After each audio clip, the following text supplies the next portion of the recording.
Hello, everyone. Good afternoon, good morning, good evening, wherever it is you may be. We're delighted to have you with us. My name is Christopher Fletcher. I am the Assistant Director of the Center for Renaissance Studies here at the Newberry Library. On behalf of the Center for Renaissance Studies and the McNichol Center, Darcy McNichol Center for American Indian and Indigenous Studies, we'd like to welcome all of you to our third and final Race and Dialogue conversation of this academic year. Which we will get to in a moment. But first, I will begin by reading the Newberry Library's land acknowledgement, which we'll bring up. There it is. As part of our commitment to addressing the ongoing legacies of dispossession and settler colonialism, as well as our relationships with the city, the land, and the environment, the Newberry Library has written the following land acknowledgement in partnership with the Chicago American Indian Center. Located near the confluence of several waterways, the Newberry Library sits on land that intersects with the Aboriginal homelands of several tribal nations: the Council of the Three Fires, the Potawatomi, Odawa, and Ojibwe nations, the Illinois Confederacy, the Peoria and Kaskaskia nations, and the Miamia, Wea, Takiwaki, and Meskwaki nations. The Ho-Chunk, Menominee, Kickapoo, and Mascoutin nations also call the region of Northeast Illinois home. Indigenous people continue to live in this area and celebrate their traditional teachings and lifeways.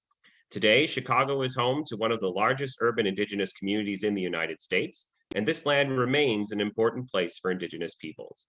As a Chicago institution, it is the Newberry's responsibility to acknowledge this historical context and build reciprocal relationships with the tribal nations on whose lands we are situated. And with that, it is my pleasure to turn things formally over to this conversation today. We are deeply honored and very thrilled to have Dr. Phil Deloria from Harvard University and Dr. Tarren Andrews from Yale University with us today to talk about race, the state, and the individual. So without any further ado, please take it away, Dr. Andrews and Dr. Deloria.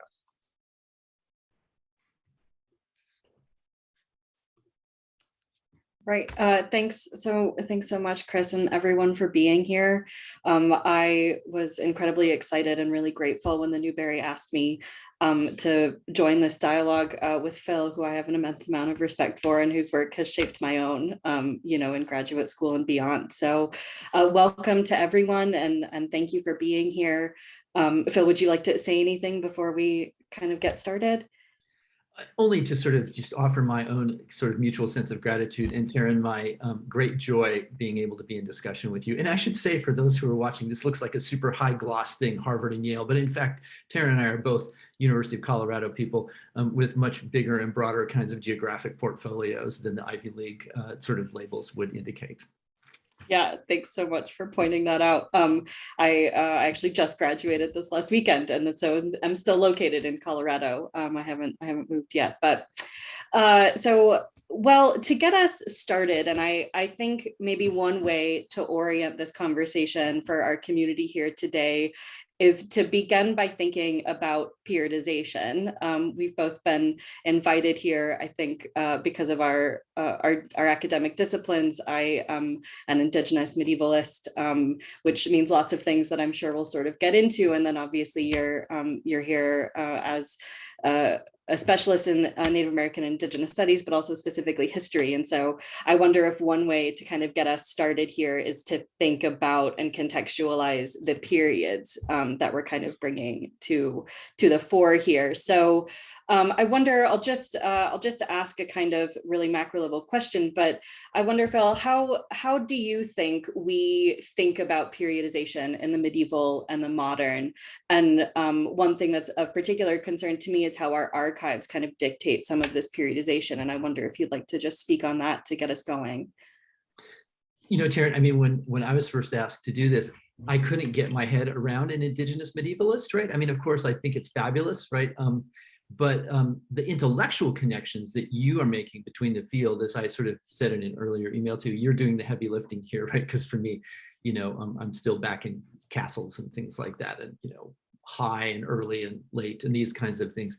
My assumption was that you were an early modernist, right? I mean, because this is the sort of periodizing moment where we can imagine a kind of, I think not only imagine, but see a kind of material dialogue around periodization and around, 1492 projects and things like that, right?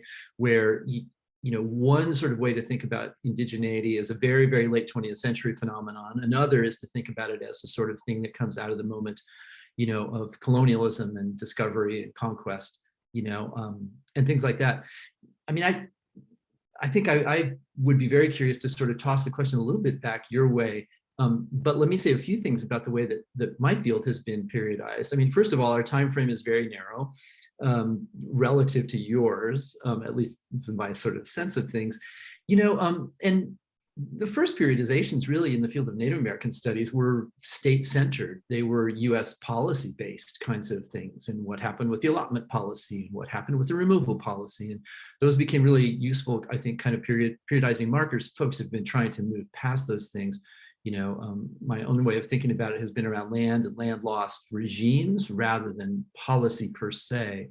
But there is a sort of also a sense in which, that became expansive around sort of European empires, and that pushed the time frame back and opened up the time frame quite a bit around periodizing.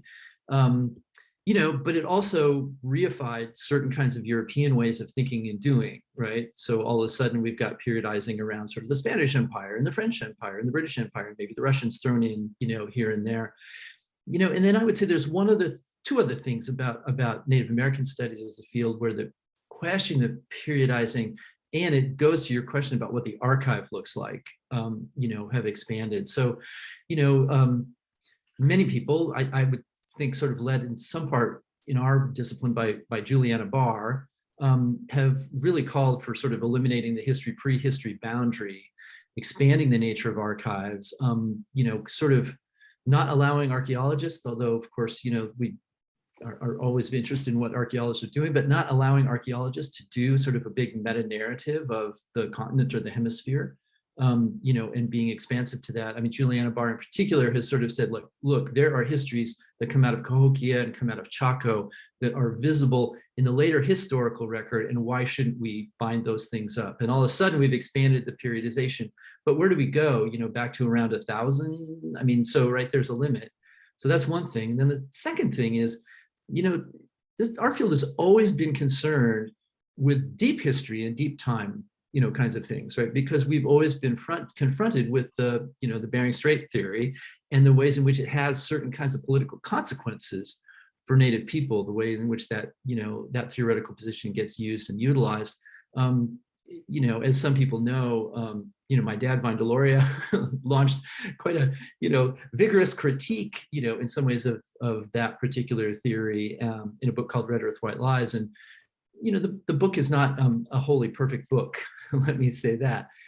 But in some ways, it's a book that, from the mid-90s that has sort of been borne out, right? That the sort of correlation causal kinds of theories that the archive that archaeologists were mobilizing to make sort of a Bering Straits kind of argument, along with Pleistocene, megafauna overkill, those kinds of things, have now been, I would say pretty much discredited by, pushing back the timeline of native occupancy of the continent 23,000 years, 20,000 years, and that's been joined by genetic science. And so all of a sudden, right, from a narrow kind of historical document, congressional record, Bureau of Indian Affairs kind of archive producing a certain period, periodization, we've really expanded by drawing on other kinds of disciplines. And, I'm wondering how that sort of movement sort of plays in relation to your own sense about, how medieval studies works, and in particular, how the connections you're making back to, my more limited and,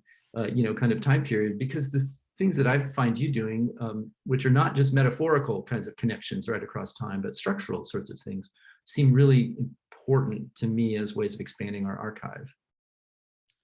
Yeah, I think I will preface this by saying I've been trained in an English department, so my archive tends to be textual in and around literature of some kind, whether that's with a capital L or a lowercase l. And so for me, as a scholar of Old English, the dividing lines in the archive are primarily linguistic, and there are certain historical events that help shape that. But in terms of how we think about the period, early, as you mentioned, early, middle, and then late or high medieval period is really, for me, about language. When the transition from Old English into Middle English into then Modern English and early Modern and then Modern English. We can kind of trace as it goes along, and there are really incredible philological studies that track that shift that I'm more attuned to, although there is, of course, a historical component to these sorts of things. And to my own mind, the difference between medieval literary studies and medieval history studies is vast and intense and hotly contested. And I think part of this is because of the archive. I think part of this is because of some disciplinary training.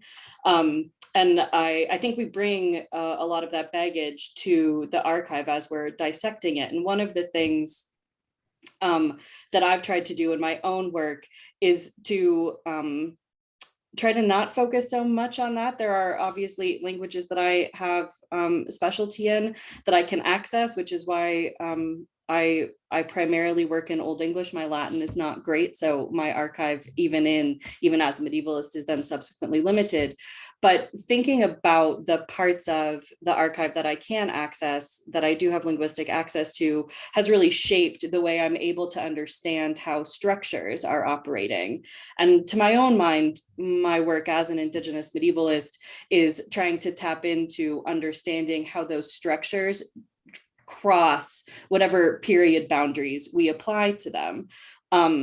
I think that periodization is a useful tool for understanding specialty and for becoming specialists, but we also, I think, in a deep and radical way, need to be thinking about collaboration so that we can have multiple points of access to these periods that are so closed off for all kinds of reasons. So all of that is to say, I think periodization in medieval studies is defined linguistically and also geographically. It's a very different thing to be a medievalist of Old English working in the pre-1100 era than it is to be someone who works on like continental medieval studies, European continental medieval studies, or any other. This move towards like a global Middle Ages has expanded what people want to include in the medieval world. And so the medieval Islamophone world is very different. The medieval African world is different. I've worked recently with someone who does medieval Chinese, which actually starts 3,000 years before anything I would consider medieval. So, we're working on similar timelines, but in very different ways. And I think it's one of the boundaries to developing richer discussions about these exact questions about race and state and in the individual and indigeneity in particular. So it's interesting to see kind of how the archive shifts and what the archive sort of limits us with. So I guess to then continue that, I wonder then how the archive perhaps shapes conceptions of race, or how conceptions of race in the time period you're working in shape then the archive. This is a sort of central question of this dialogue series. And so having sort of sketched out our periods, I wonder if we then want to invite questions of how race circulate in those periods. Yeah, I mean, this is one of the fundamental questions, I think, that our field, in its sort of more contemporary guise has tried to deal with, because in some ways, there are archival holes and gaps that have to do with Native folks, Indigenous folks, right, in the hemispheric kind of terms, relative to that emergent, not just emergent, but now established kind of field of, what we call racial capitalism, basically. So there's a kind of an Atlantic world sort of explanation for visions of race that really has everything to do with Africa, slavery, the triangular trade, and the ways in which Blackness and enslavedness start to become emergent discourses that are woven together in, social, political, and economic kinds of terms, and eventually produce that thing that we call race. And so there's a sort of sense in which which for all the great things that an Atlantic racial capitalist sort of analytical structure does, it does tend to press into a kind of black-white binary. And at that point, you can see some of the things, as for example, Andres Reséndez is argued, and I think shown relatively well, right? Indigenous enslavement, which is part and parcel of this world, and in fact, is arguably establishes some of the structures for later forms of unfreedom. That Native folks oftentimes get caught up in that Atlantic world and tend to disappear as Indigenous folks, right? They are, the status of the slave is the status of Black, and all of a sudden there's some period of time where they're called Spanish slaves, but there's a real possibility for Native folks to disappear into slavery, become racialized in a certain way. I think sort of points us away from other kinds of racializations that we would think about, particularly when we think about Spain and New Spain.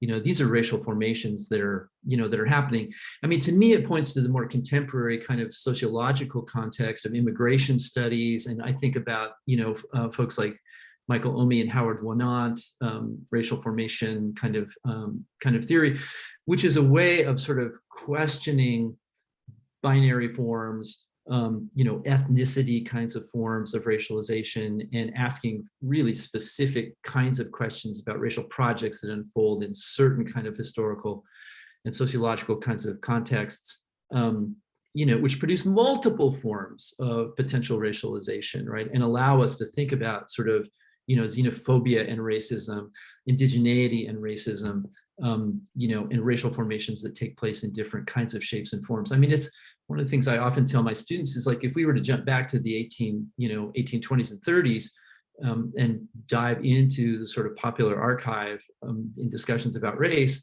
we'd find, both a black-white sort of racialization conversation going on, but we'd also find one around Native people and indigeneity and civilizational discourse and all kinds of things, which has had the tendency to sort of, be suppressed. I think as folks who are enmeshed in settler colonial theory would say that, like, that's a structure, not an event.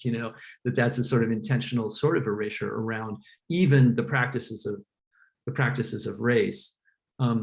So I wonder. I mean, one of the things that's so interesting in the preliminary conversation that you and I had was what gets opened up when we take things out of, say, my kind of area and field and sort of expand them temporarily, into your area and your field. I mean, it doesn't seem to me that we need to rely upon sort of, Atlantic world racial capitalism, 15th and 16th century, 17th century kind of structure to think more about race. So I'm wondering how that looks from your point of view. Yeah, I would be remiss if I didn't begin an answer to that question by pointing to the Race Before Race series. That's race and then the letter B, number 4, race. That's done at ASU, headed by Anna Thompson. And there are so many scholars doing really incredible pre-modern critical race studies that are trying to push back on this. And I can think of a couple foundational texts. Thanks, Becky, for including the Race Before Race there. The Geraldine Hang's invention of race in the Middle Ages is really thinking about how this idea of racialization is going beyond a sort of Orientalist, post-colonialist understanding, which is, I think, what really dominated medieval studies for quite a while, and pushing back to think more about how all sorts of different articulations of race and racialization are happening in the early medieval period on the continent and elsewhere, that there are forms of contact that produce certain kinds of xenophobia and other sorts of racialization long before we get to the Atlantic slave trade, which is, of course, our moment when we think about racialization now. And over the weekend, our keynote speaker, a Native grad, was telling a story about how she was relocated to go to school, and she left from the Dakotas and went to, I can't remember exactly where it was, but it was somewhere in the South during sort of the Jim Crow era. And she was in a train or a bus station and needed to use the bathroom. And there was, of course, a bathroom that said Blacks only and a bathroom that said whites only, and she didn't know where to go. And she spoke, eventually she had a white woman who she was able to ask the question to. And that woman said, honey, if you're not Black, you're white. And this is one of the ways in which I think race, as we understand it, coming from the Atlantic slave trade, is participating in a kind of Indigenous erasure, because of course she was racialized in that moment, but she was not Black. And so there was some access and some privilege that she had, even amongst the fact that because she was not Black nor white, she was removed from her home and forced to go to school in this place that she didn't know. There was all sorts of other assimilation and settler colonial impact on her in that moment, but she was not Black. And this is, I think, a really important question if we're going to expand the temporal bounds of understanding race, is having a clearer picture of where indigeneity fits within that. In the medieval world, we often talk, obviously, still about Blackness and whiteness, also Islamic racialization that happened given the trade routes, Jewish racialization that happened, throughout the medieval period, and these things sort of get dominated, and there is a lack of understanding of indigeneity, and I think there are several reasons for that, which we can go into now or wait, whatever you'd like to do, Phil. We could get into that issue. Or yeah, I mean, I think one of the things that's so interesting about this is, I've in my classes of late, I've found myself caught up in these juxtapositions between a sort of Afrocentrist, or Afro-pessimist rather, kind of position, which really does sort of, in some ways, sort of rest upon a binary, right? A sort of racial binary in which, the definition of the human, the sort of Enlightenment project of, liberal individualism and humanism, and is fundamentally resting upon the sort of inhumanness of the figure of the Black slave.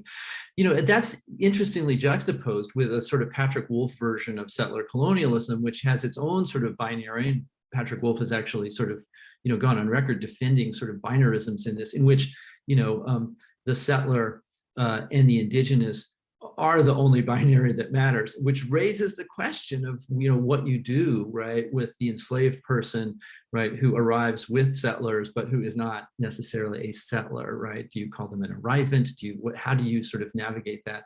And it's felt to me like putting the two in relation reveals the same kind of sort of dead-endedness, right, of sort of racial binarisms, and yet the ways that it is easily, these conversations too easily fall into sort of white other kinds of frames.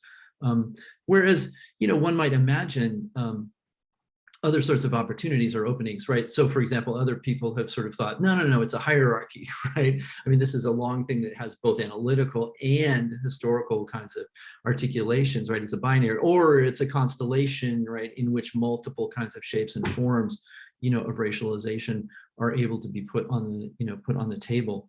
So it's but it does seem to me that this question of unfreedom and enslavement is also really critical to it. And I don't know, Tarren, I don't want to sidetrack our conversation, but it does feel to me like there's a bit of a parallel in the sort of sense that, like, when you say to your average American, tell me about slavery, they'll come back with a description of Southern chattel slavery on a plantation model, right? Or maybe a kind of Caribbean sugar island, kind of model. But it feels to me like there's a sort of bigger, broader question around questions of racial formation, just around the much, much wider landscape that one might choose to apply to unfreedom, captivity, multiple forms of indigenous unfreedom before anybody shows up, from Europe on this continent, multiple forms of European unfreedom, most of which I don't have a particularly rich understanding of, but are visible to me, right? And then these sort of hybrid forms that come out of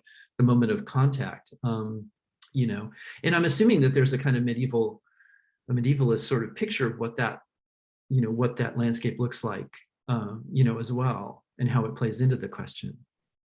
Yeah, I mean, I think we often think about this in terms of sort of feudalism, which may be what you're gesturing towards, this idea of varying degrees of unfreedom.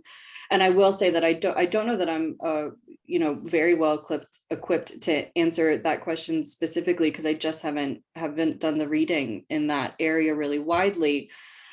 But this idea that I do think is important that you've mentioned is this concept of hierarchy, and the ways in which our application of hierarchy to both our current moment and also our understanding of the past sometimes creates certain kinds of unfreedom that then we read into or drill down into that may have been quite fluid. Much more fluid than we can account for in a sort of chattel slavery model. And I think these sorts of things are important in this understanding of the way that, whether it's racialized or not, the way that Europeans have treated one another and have interacted with one another is, in fact, to my mind, an argument that I make, a kind of proto-settler colonialism. And we think about settler colonialism as something that needs, as you mentioned, Wolf's sort of binary between the settler and some indigenous group, indigenous with a capital I.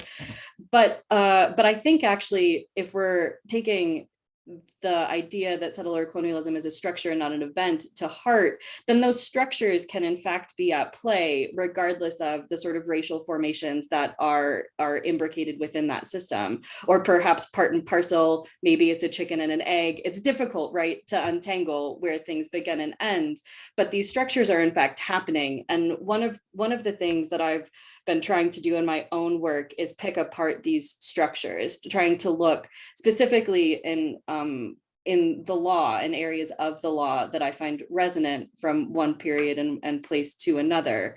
And it complicates things. This question of indigeneity in particular gets complicated because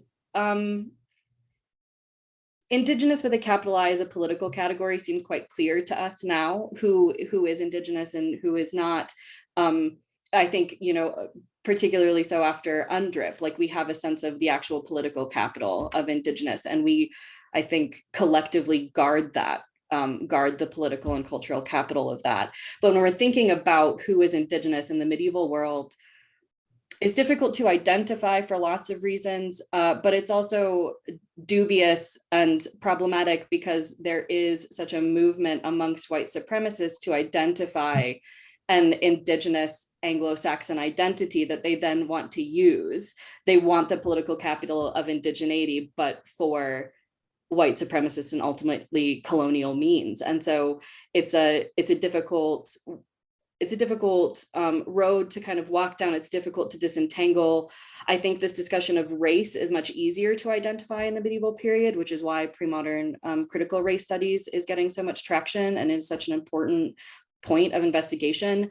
But this idea of indigeneity in the medieval world and how we understand that vis-a-vis things like unfreedom or hybrid forms of unfreedom is really difficult to pin down, because you have to be very careful about the rhetoric and the ascriptions that you're making to these groups of medieval people, because you don't want that category of indigeneity to be weaponized.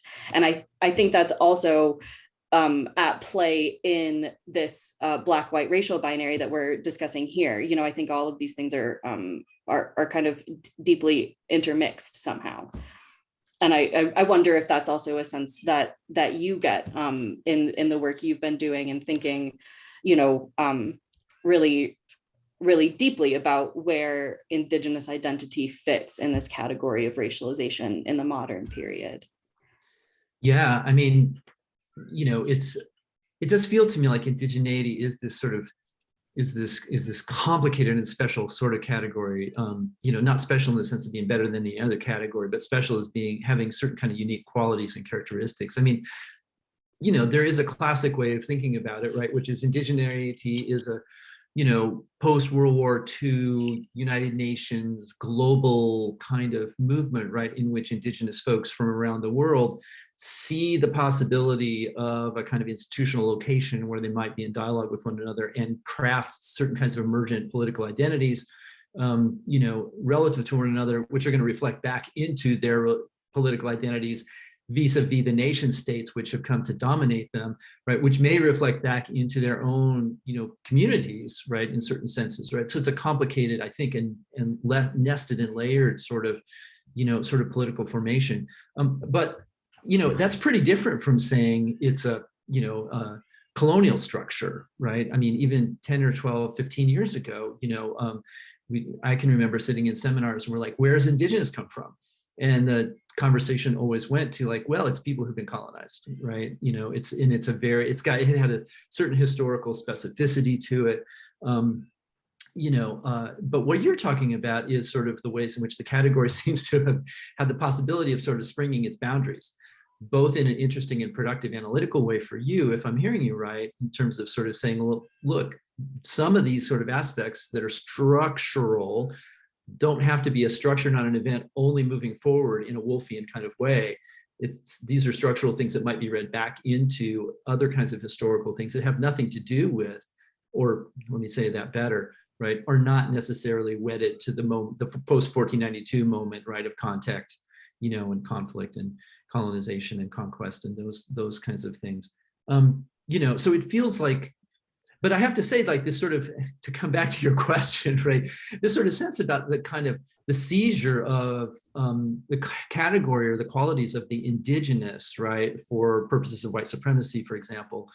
I mean, that, I think goes straight to the kind of colonial, the invention of indigeneity, maybe not necessarily with intent, right, but in function, in these colonial moments where it becomes really important for colonists, in particular in terms of the settler colonial imperative, not to bring your political authority, but to craft new political authority and to found new kinds of political structures and nation states, the United States being a classic example, but the other large settler colonial states, Canada, Australia, New Zealand, et cetera, kind of being part of that the claim to the indigenous in those founding kinds of moments, I wonder if you'd see that as being analogous to the sort of white supremacist sort of, attempt to seize an indigenous kind of, formation or definition, right, coming out of, the medieval. Yeah, that's a very interesting question. I'll just say, for the audience, we'll probably try to wrap up our conversation here and open this up for questions now. We want to have enough time for people to ask questions. So if you have any, it looks like you can sort of put them in the chat, but while you're all thinking of that, to address this idea of the sort of seizure of Indigenous identity, this idea that what does it mean to be Indigenous being based on having been colonized is really interesting, because I think it's that kind of martyrdom that is in fact fueling some of this particularly white supremacist discourse about who gets to be Indigenous as a European. There are so many different moments of conquest and colonization happening in the medieval period, which is why, as I mentioned, I think that, Europeans were sort of practicing these things on each other before they exported them. But there is this sense that a definition of indigeneity based on colonization is so limited and limiting. And I think it does, in fact, open a door for a certain sort of seizure of Indigenous identity that can be weaponized in this sort of white supremacist context. Because of course, we all know what it means to be Indigenous is to be a storyteller and to be in a community of care and to be in a constant state of recognition and reciprocity, and to be all of these other things that are deeply positive, that are in fact immediately necessary to our current moment, that are all of these things that have nothing to do with being colonized. We were Indigenous before we were colonized, even if we didn't have a structure such that we needed to identify in that way. So I think keeping an eye on the parts of being Indigenous that are in fact deeply positive and pre-colonial, as it were, is an important way to resist those things, and also being very careful in our rhetoric about how we want to understand indigeneity in the medieval period. And we can use Indigenous with a lowercase I, which I've done sometimes in my own work. We could refer, to the slightly more pretentious autochthonous identities, or, these sorts of things. And we cannot grant them the political capital of Indigenous with a capital I. But still, then, what do we do with people who are being colonized? What do we do with the inhabitants of the British Isles pre-Roman invasion? Who are they, and how do we speak about them, and what happens with that? And so these are questions, I think, that are still circulating, that we haven't fully grappled with. But I do think they have an immediate import on our current conception of indigeneity, and vice versa. If we're going to think about pre-modern Indigenous studies or a pre-modern critical race studies, those things need to be done with an eye always towards the present and the impact those discussions are having on the present, I think. I don't know if that rings true to you or not. Yeah, no, I totally agreed. I mean, I've been I've been pairing that word autochthonous, right, with Indigenous, as a way of sort of countering that sort of thing that it can't have its own standing, right? Also because I love a word that has, 4 consonants paired together, and I could never figure out what that word meant. And now that I feel like I understand that word, I feel quite proud of myself. But it does feel like this sort of like to return back around to this question about structures, right? Because when you first introduced it, we weren't really in that Patrick Wolf settler colonialism conversation quite yet. And I have a feeling that your sense of these structures is somewhat more capacious than that. I was struck by, your sense in our earlier conversation about, Ireland, Wales, and Scotland being kind of proto-reservations, about, things that like friends in Australia, have said to me, which is like, we had the misfortune of running into this incredibly murderous group of people, right? Who there's a sort of sense in which, like, as you said, the rehearsals for these things are not just, kind of in the, the early modern period, right? That they actually have a deeper kind of history. And it's the place where it was really striking to me, the sort of sense of like, some of the things that I think you find important in medieval studies are things that sort of are also really emergent in contemporary Native American studies. Questions of language, for sure. Questions about law, which we might call law and policy, but which, is clearly a legal kind of context for you. Questions about social organization and hierarchy, and questions about, movement, and the definitions of things. For me, this sort of emerges around the question of tribe in particular. I know, I don't know about you, but I know myself, and I suspect many Native people, our teeth kind of grind, right, when we listen to contemporary political discourse that sort of like takes the term tribal and wants to apply it to the dysfunctions of, our 2 political parties, when in fact, one could argue that tribal has a much, much more rich and capacious kind of definition with all kinds of positive virtues. And what actually the United States needs more of, more tribalism, not less tribalism, right, in the sort of indigenous kind of model. And when I look back at sort of my very crude sort of picture of, kind of medieval history, the word tribal seems to come up a lot, right? This sort of like, Rome falls and everything becomes tribal, right? In this sort of sense. So it feels like these are all part of the structures, I think, that you're talking about. Am I right about that? Yeah, I think that definitely rings true. And it's, as you mentioned, many Native people do, I do share the sort of, just cringe at this negative use of tribal and tribalism as something that's conflict ridden and factional, and all of the things that in fact I don't think are true to tribalism. And it's funny because many medievalists also have the same sort of cringe when someone describes something that they don't care for as like positively medieval, when they mean something that is barbarous or barbaric, or any of these things. And so there's so much crossover, I think, in modern rhetoric. We do have a question here that I'd like to pose. All right, it's from Rose. I'll go ahead and say it's from Rose. She says, "You both spoken to the ways that there are stark differences between the field of Indigenous and medieval studies, whether it's in periodization, language, how race and indigeneity are conceptualized, etc. What do you think is the most important thing that each field can bring to the other?" I'll maybe have you start with that, if you would, Phil. Yeah, that's a great question. Thanks, Rose. I mean, it does feel to me like, I was really stunned, Tarren, by when we first talked, sort of just the nature of how much overlapping analytical stuff you and I had going on. And because my picture of medieval studies is, kind of fragments of manuscript that require, intense Latin study and extracting all kinds of, sort of insights from a very limited sort of source space. And, and that's probably not right. I know there's lots of copious manuscripts and all those kinds of things, but this is my second cousin was John Boswell, and I remember him having these conversations about learning ancient Aramaic and the second variant of it and all kinds of things like that, and making things out of tiny scraps of stuff. So this is what has sort of stuck in my head when I think about all these early sort of periodizations. But it does feel to me like even the conversation we've had today, right? Analytically, some of these questions are not really dissimilar. So, in answer to Rose's question, I wonder, what it would look like. And I know this is actually the work you've done to sit in a kind of position of doing medieval studies and to look at sort of the questions and analytical structures that are driving contemporary Native American studies and ask how they can be mapped back and forth. And I think then the same thing, would apply as we're thinking about things in contemporary Native American studies, right?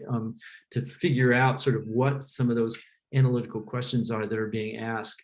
I mean, when you talk about pre-modern race studies, pre-modern critical race studies, that feels to me like a whole new world is kind of opening up for me in sort of my own head. So it does feel like there's some useful things that allow us to bridge the chronological kinds of gaps, around analysis. Yeah, I think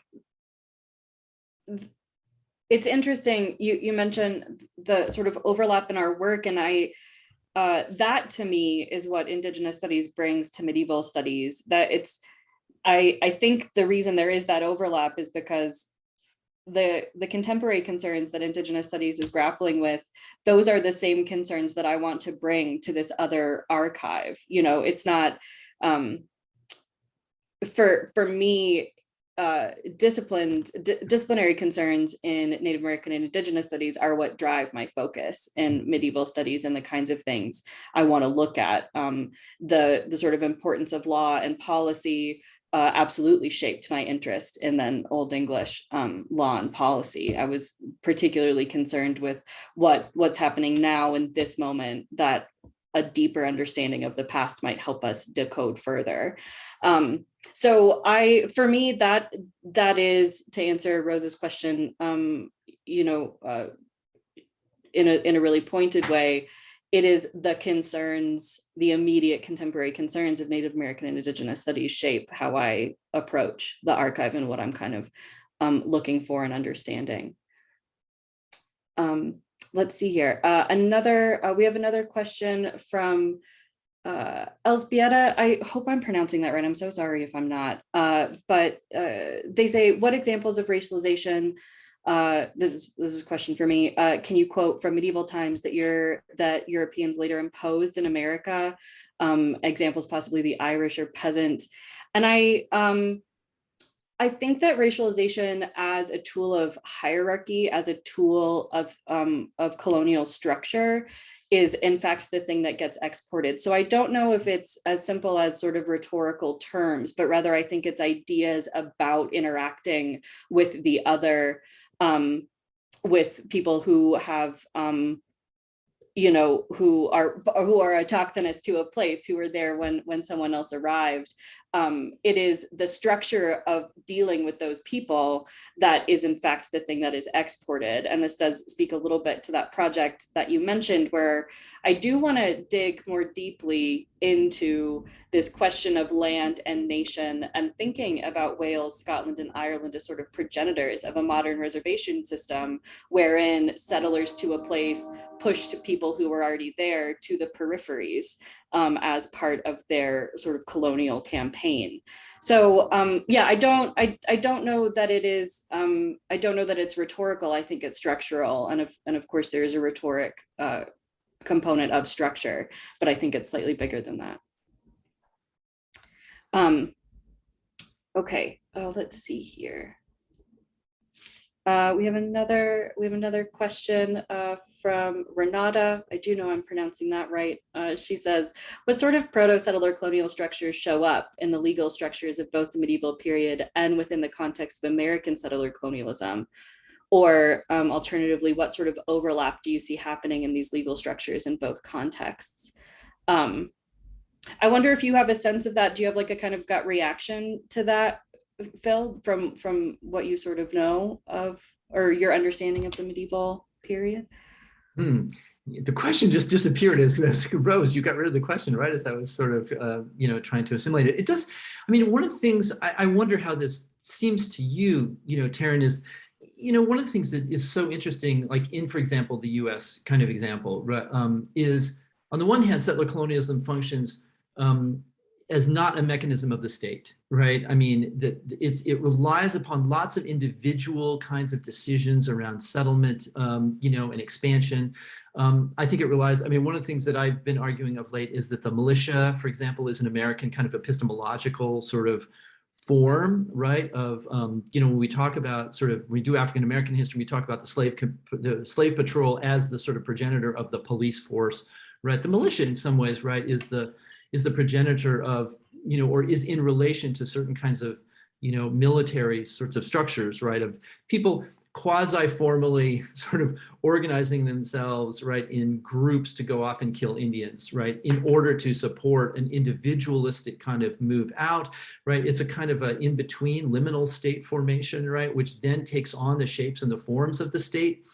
As militias become, kind of much more formalized over time. But you can see that in the sort of the boundary zone, right, versus the kind of, territorial governance control kinds of zones that militias function in different, different kinds of ways. So there's all these kind of mechanisms, right, for formal and informal seizure of land. The legalism of it is stunning to me, right, in the American colonial period, right? That there is certainly an acceptance that like Native people own their land, right? And therefore one might take it by force while at the same time negotiating land contracts, negotiating political treaties. It's functioning in both the economic and the political area, so these things are all true. And the sort of sense in which this sort of practices of market craft and statecraft end up being really, really important. They're reflexes almost, right? For individuals who are negotiating and trying to figure these kinds of, these kinds of things out. So it feels to me like, I wonder if it looks this way to you, that like there's that sort of tension between individuals sort of acting in certain ways, groups of social political, economic groups acting in certain kinds of ways, statecraft being formulated, right, and applied and in dialogue or dialectical kind of relationship with those kinds of groups. I mean, is that quite different, right, in terms of what I, understand to be much more sort of top-down hierarchical kinds of things? Is it the fact that American colonial sort of structures are, this sort of sense of like, thank God we've thrown off all those feudal strictures and we can just do whatever the hell we want, and now we're going to go do it, right? There is that sort of dialogue about freedom and liberty, in the colonial North America, that seems to have everything to do with like, we can do whatever we want and now we're going to, right? And it's going to be incredibly violent because of that, and the violence is going to be maybe of a different sort, or maybe not. I don't know quite how that looks, if I'm making a differentiation here or offering an opportunity for continuity. I think it's the latter, because both of these ways of being in the world are so immediately predicated on this notion of private property. Mm-hmm. I think the core idea behind both medieval English legal structures and what we're dealing with here in America is based on this idea of private property and what it means to draw boundaries and what it means to put up fences and what it means to, in a kind of cartographic sense, map out an area. And so there are several different points of resonance. I think in terms of specific examples of legal structures, I think census and survey is huge. I've written about a comparative approach to the Doomsday Inquest in, roughly 1085 and the Dawes Act, both of which are these like massive national projects of census and survey with the intention of some kind of allotment, which which I think is exactly analogous. And there are other legal structures, things like gendered exile that I've talked about elsewhere. This idea of treaty making actually starts, to my mind, in the early medieval period. There's a 9th century treaty called Alfred and Guthrum that brokers the Danelaw that has the exact same rhetorical structure as treaties we have now. It starts with a preamble, defines then the boundaries of the place being discussed, and then goes into kind of articles. I mean, it is amazing to see that kind of continuity across 1,000 years and radical language changes. Yeah, I mean, that's stunning. When I take my students through sort of U.S. treaties or colonial treaties to U.S. treaties, or even land contracts right through to treaties to the end of treaty making, and even to the era of agreements after 1871, the standardization of the language, right? And so much of it is market language, also, right, in terms of identifying land parcels and establishing the means for transaction, right? And I mean, that stuff, so to imagine the longer kind of chronology of that is really stunning, I think. Yeah. I mean, I was shocked when I first encountered that treaty and was like, this reads exactly like my own nation's treaty. Mm-hmm. Question in the quick one in the chat, when I said America, Canada approaches this slightly differently, but I do think this discussion in terms of legal practices can be applied to both the US and Canada. So I would go with North America in that question. But also we have another question from Leah, who says, I'm fascinated by the term autochthonous. Can you two parse it out further in both of your contexts? Phil, I'm curious to learn why you now feel more confident in using it. Well, I just, I'm a person, I was a music person, right? And I didn't have a great sort of education in all of this kind of stuff, right? I mean, I took 2 history classes as an undergraduate, at the University of Colorado, and I spent most of my time playing the trombone. So big fancy words like this were sort of quite foreign to me. And the first time I ran across it, I had no idea what it meant. It just was such a stunningly interesting word. But I have to say, as a person who tried to, who has engaged in environmental history over the years and who believes you have to try to, acquire the basics of a science to do environmental history well, the science that seemed to appeal most to me was geology. And autochthonous is a geological term, right, that refers to a rock formation that sort of is in place and has not been shifted or moved around, right? So it's got a kind of originary sort of character to it, which isn't to say it doesn't have sort of geological histories, right? Those histories are deep time histories. So it's a word that for me has both metaphorical and descriptive kinds of traction, around this. And I should say, I pair it with or juxtapose it oftentimes with Gerald Visner's concept of survivance, which is a word that necessarily sort of implies or holds close a kind of colonial sort of encounter, right? So autochthonous has been useful to me. Survivance is a very useful term. We spend a lot of our energy in Native American studies actually trying to figure out what he meant when he, what he has meant when he has said it. There are multiple sort of definitions. It's meant to be an evocative term, a language game, as I think he would fairly say. But the qualities of survivance that Visner is talking about, I think, speak well to the sort of autochthonous thing, right? That there is a kind of a core, there's, elements of courage, of community, of relationality, all those kinds of things. So I find it to be a useful word to pivot around, in different sort of contexts. Yeah. That will change the way I have been using it, to be honest. I will just say I had only ever read it until I heard I think it was your NISA keynote, Phil, when you said it out loud, and I was like, that's how you pronounce that word. So thanks for teaching me how to pronounce autochthonous.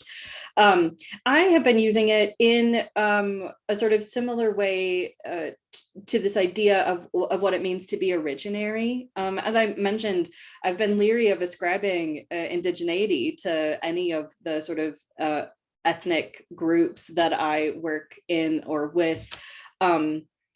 because of this question of white supremacy and this weaponization of indigeneity in that period. And so for me, autochthonous has been a way to kind of work around, to acknowledge the deep time history of some of these groups of people that we understand as, Brits or Picts or Celts or Scots or any of the kind of constantly shifting ethnonyms we have for pre-Roman inhabitants of the North Atlantic, which does grant, as you mentioned, the sort of deep time history of that place. There's really important Neolithic work, Neolithic archives in those places, and so it allows me to understand them as importantly original to a place without giving the full ascription of the political category of indigenous to some of these folks. So that's kind of how I've been using it. Let's see here. Adriana in the chat mentions that autochthonous is used regularly in Italian to discuss things indigenous to various places culturally as well as geologic. I'm sure it probably has a Latin root, so that makes a lot of sense. Yeah, I'm going to defer to everybody else on that question. Yeah, 100%. As I mentioned, if it has a Latin root, I'm not going to be great with it. All right, if there's a question that you've asked that I haven't addressed, if you want to put it back in somewhere, please feel free. I mean, it seems like, Tarren, if we're pausing for a second, it does feel like sort of, race, and so we're thinking about sort of race and racial formation and the construction of ideas about race, the emergence of race as a concept, both on the ground as a descriptive thing, but also as a kind of object of analysis. It seems to me it's certainly the case that in Native studies, when we say race, there's almost always the sort of sense of like, oh, and indigeneity. Right. And in some ways, it sort of mirrors the advent of, for example, the acronym BIPOC, right, where we've got sort of the kind of Black, and we've got sort of forms of anti-Blackness, white supremacy linked to that. And then people of color, which tends, I think, to have a kind of immigrant sort of kind of touch to it, right? The I that fits in between there, right, feels like it's meant to be emergent as its own kind of category, in relation to this particular kind of dialogue. And it seems to me like what we've been talking about is the ways that this maps not simply in terms of contemporary politics or even 200 or 300 years of American or colonial history, but way, way back, into the medieval period. Yeah, I think that is exactly right. And of course, the limits, we're limited by our current vocabulary, right? We're limited by our current understanding of these words and the different kinds of capital they carry with them. And it is the case, I think you're right, that it's always race and indigeneity. And as we move forward, I think one of the things possibly that a deeper sense of this can get to is maybe a place where we can start to break down that and, like maybe a way forward into understanding indigeneity and race as things that are possibly, more concomital, or I don't know what the word is, but understanding them not as separate discussions, but rather as part and parcel of the same discussion. It may well be the case that this sort of sense of deeper time gets us around these limitations.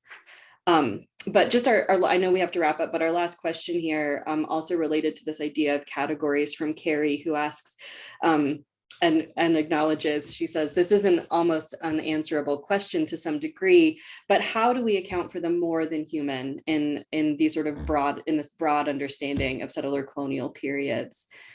Thoughts on that? Yeah, I mean, Carrie, it's a great question, right? In particular because, the other than human, the more than human, right? These things have been part and parcel of Indigenous life and worlds for such a long time, but they really are more recent kinds of phenomenon in terms of like other folks taking us seriously, around these questions. I guess I would say one thing is that, like, the term that I believe that we were also going to chat about is the individual. Right. And in some ways, individual is part of that kind of Enlightenment statecraft, kind of project. It does seem to me that both these questions are linked together, right? That the individual in what we can understand about not all, but many sort of native indigenous kinds of societies in the Americas is a really, really different kind of conception of individual and individual power, individual agency. It's linked to other kinds of relationships, both with other people and with, right, the other than human or the more than human, in that sort of sense. So it feels to me like one of the things we might think about sort of going forward is like, how do we sort of square up Enlightenment individualism, right, with a kind of indigenous individualism? How do we actually understand what that looks like historically in the present moment? And I think it does go to the question of kind of breaking down all these sorts of categories, right? In particular, the categories of science and religion, right? Because you can't really talk about, right, the other than human world without kind of putting those categories aside, I don't think. And suddenly it feels to me like you're in a different sort of world when you're talking about social relations and when you're talking about individuals and how they function within, within the rubric or the matrix in which they exist.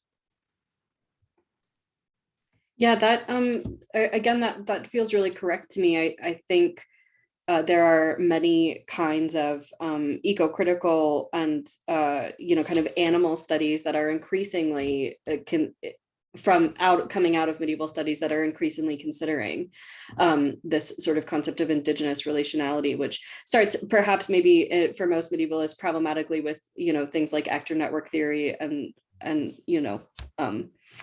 approaches that maybe are a little bit Columbusy in their own way, but they are in fact expanding beyond it. And I think one of the best examples that I've seen of this is a book called Trees in Anglo-Saxon England by Della Hooks, which is just an absolutely incredible study of the ways in which trees were in fact really important relations for people we might identify really simplistically as pagans, right? But this is, I think, one fruitful place to again apply contemporary Indigenous studies concerns to the medieval archivist thinking about this category, because there are some really important extant examples of this sort of thinking. But I'm mindful of the time here, so I will conclude. But again, thank you all for coming. Thank you, Phil, for having this conversation. Just a true pleasure. And thank you to the Newberry for hosting this. Agreed on all points. Thank you, Tarren, for the conversation. And I'll just encourage everybody in the Zoom audience to give their, I'm sure, thunderous applause for this fantastic conversation. As a medievalist, I feel like I learned a whole lot. I hope people, whatever discipline you are, that you learned as much as I did. This was really wonderful. So many thanks to both of you, Tarren and Philip, for this fantastic conversation. What a great way to end our year of Race and Dialogue. Want to thank all of you as well for joining us for our series of conversations this year. We will be continuing this series next year as well, so stay tuned for announcements to come about the different speakers we will bring together in an effort to do that.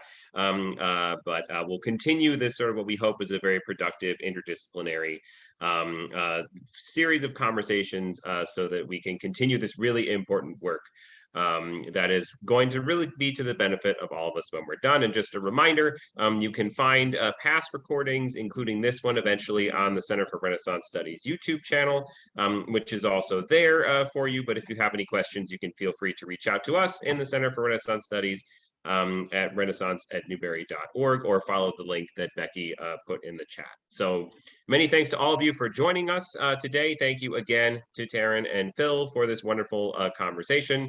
Have a great summer, everybody, and we will see you all next year.